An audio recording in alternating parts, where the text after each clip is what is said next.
can't see me, you Stevie. Wondering how I reach more evolutions than Evie and make it look easy. What is up, Earth's mightiest subscribers? It's Blerd without fear. Welcome back to the channel. All right, today's video, I'm gonna be talking about Bishop, War College #1 by Jay Hold'em and Sean Damian Hill. This story is one I have been very curious about for a while because, well, for one, there were some covers that just looked really weird.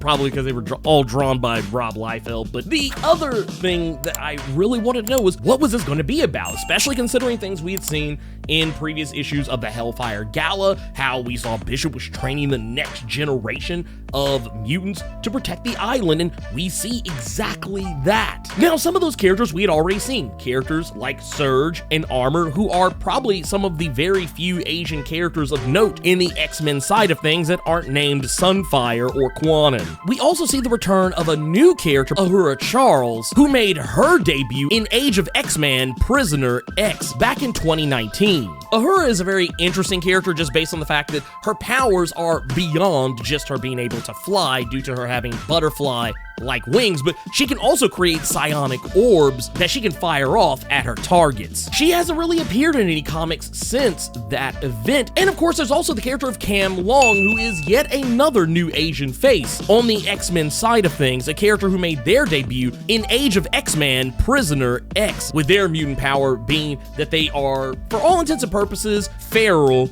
in appearance. And while looking as though they are half human, half feline, that's actually kind of where their powers come into play. They have enhanced reflexes, speed, strength, durability, stamina, all that good stuff, all in line with a feline physiology. And we're also introduced to probably one of the more recent of these newer characters, a character by the name of Amass, who made their debut in Marauders Volume 2 #4 in 2022. This character is very interesting, if for no other reason than the fact that they hail from the earliest age of mutants on the planet Earth, back when they had something very similar to what Krakoan mutants have today, though instead of having Krakoa, they had what was referred to as the Threshold. These were mutants who existed billions of years ago before the first human ever walked the Earth. Amass's powers are kind of interesting just based on the idea that from what little bit we know about them as a character, they seem to be able to absorb not just the minds and consciousnesses of other people, but also their bodies as well. It's technically how this character, as well as two of the other mutants from Threshold, who recently returned in Steve Orlando's Marauder series, were able to survive and be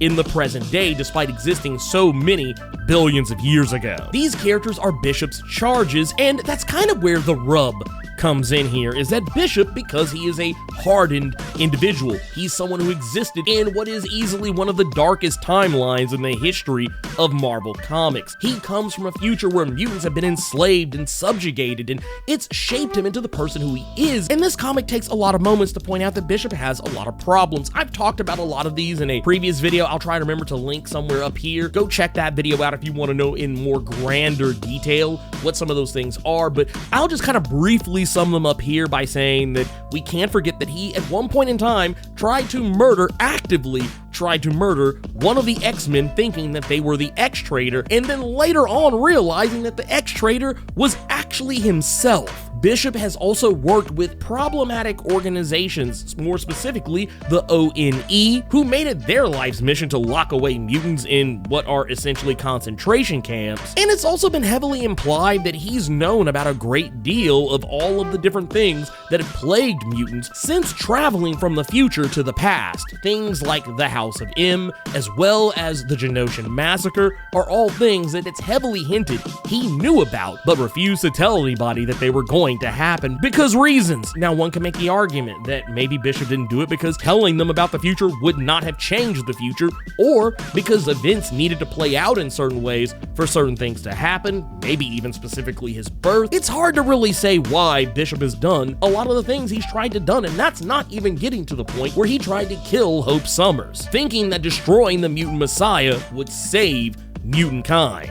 Bishop has been all over the place, but the good news here is that while yes, there are characters to kind of keep him in check, case in point, the New Mutants' Danny Moonstar, aka Mirage, is one of his biggest critics. Not to mention, it seems like the Quiet Council and the other war captains on Krakoa are also kind of giving him a little bit of shade because of how he is overworking these young mutants and pushing them in ways that they feel are just way too hard and way too problematic. He is not training them, but it's almost like he's trying to beat them into submission. And while I know that's not exactly what Bishop is actively trying to do, it's how it comes off to these mutants, especially mutants who weren't voluntold to become part of the War College. They wanted to be part of the War College so that they could be like the X-Men, so they could protect their sacred land, and now they're kind of being made to feel as though, what is all this worth? And while I know some people won't like the way that Bishop is being depicted as being a more tough as nails and being way too harsh on these kids, and all this other stuff, I know people won't like that, but it's one of those things that honestly, I'm not surprised that Bishop acts this way. If you go back and look at any of his previous appearances, Bishop used to be one of the most aggro characters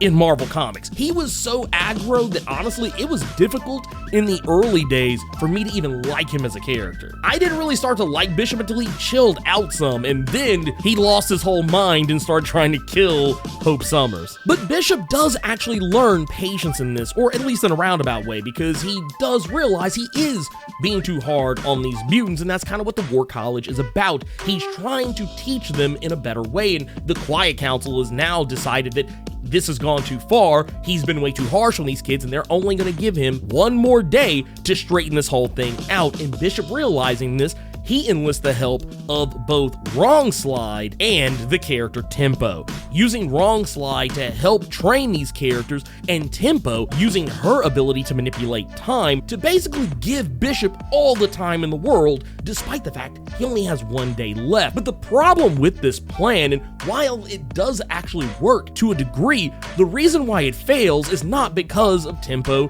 or Bishop, or even the fault of the kids or Wrong Slide. The reason why this plan fails is because a pair of problematic mutants by the name of Andreas and Andrea von Strucker, who some of you may know as the tag team Fenris, a pairing of brother-sister Nazi mutants who have long since been problematic in their time in the Marvel Comics universe. Those two characters have been hiding out in the depths of Krakoa and have been working alongside Orcus. This is actually something that was vaguely teased in Teenie Howard's X-Corp series, which a series I didn't really particularly enjoy, but it did have some interesting moments, and some of those moments were watching the Von Struckers get the crap kicked out of them by Penance and Angel. That was really the last time I think we've seen them, is in X-Corp number 5, when they attempted to blow up the actual X-Corp. And now they're back working with Orcus, but what makes things even more zany is that when Fenris shoots one of their Bioblast disintegration rays at Bishop and he unleashes one of his own Bioblast in return, there's a chain reaction that takes place, and it's probably likely due to the fact that Tempo was using her time manipulation powers around roughly the same time. The impression I was given is that that is how this whole wibbly-wobbly timey-wimey thing occurs, because Bishop, and only Bishop, is transported back to the future. And seemingly Tempo as well, though as we follow Bishop when he's transported into the future, Tempo is nowhere to be seen. But we do know for a fact Tempo was transferred into the future with him, is because she's the only character among Bishop and his War College who is no longer present after the temporal distortion. I think it's safe to say that we will likely catch back up with Tempo in that same timeline, and it's very likely that due to the quirk of her powers, she probably even arrived in a period or point in time before he even got there. As a mutant who can manipulate time itself, it wouldn't shock me if she was already there and had probably already set herself up, or she might even show up after him or in a completely different location. Now, whether this is a future that he is actively familiar with is another story altogether. This actually looks to be some kind of an alternative future, but this is a future where the Xavier School is still around. It still seems to be overgrown, as it was the last few times we've seen it since the start of House of X, but who we see standing before him are two characters dressed like the 90s era Jean Grey, and Cyclops. The only difference being that these characters are obviously not them because these characters are black. They don't really seem to know who Bishop is, or at least at first they don't seem to recognize who Bishop is, and Bishop doesn't really seem to know who the hell they are, but I'm gonna go ahead and posit that this is not Bishop's actual future. But just like how Bishop comes from an alternate reality, a potential future, this is yet another potential future. Whereas Bishop's potential future has very likely been averted, but this is the future he could potentially come from based on the things that have happened since he went back to the past. Now, while this story is going to be dealing with a lot of time travel, I think we can also expect to see Bishop maybe even going through some potential changes, losing some of that harder edge, realizing he can trust other people with information that he may think is sensitive to the future of the universe and time in and of itself. I feel like at some point through this story, Bishop is probably going to end up lightening up a little bit, and for the most part, he actually already has kind of been a more lightened up character. He hasn't been as aggro since the House of X. He's actually been as calm as a coma for the most part since House of X, but I kind of feel like this issue threw him back into being the old Bishop for a little bit just for the sake of telling the story, which I'm not 100% against because we really haven't seen Bishop in a stressful situation like what he's doing now, trying to train the next generation of Krakoa's protectors. So I'm willing to let that go, but I'm more curious to see where this is going to go. I hold out a lot of hope for this one. I'm hoping that it actually continues to, go somewhere that is compelling. Anyways, that's everything I really wanted to talk about with Bishop War College #1. If you enjoyed this video, do the YouTube thing, like, share, comment, subscribe, and make sure you hit that notification bell so you don't miss out on any videos that I put out. The goal is to hit 100,000 subscribers here on YouTube in 2023, and I can't do it without the help of you, my War College, to help spread the good word about Earth's mightiest subscribers, and if you aren't already among them, maybe you should be. In the meantime, let me know what you thought about Bishop War College #1. Keep it plus ultra, and sound off in the comments.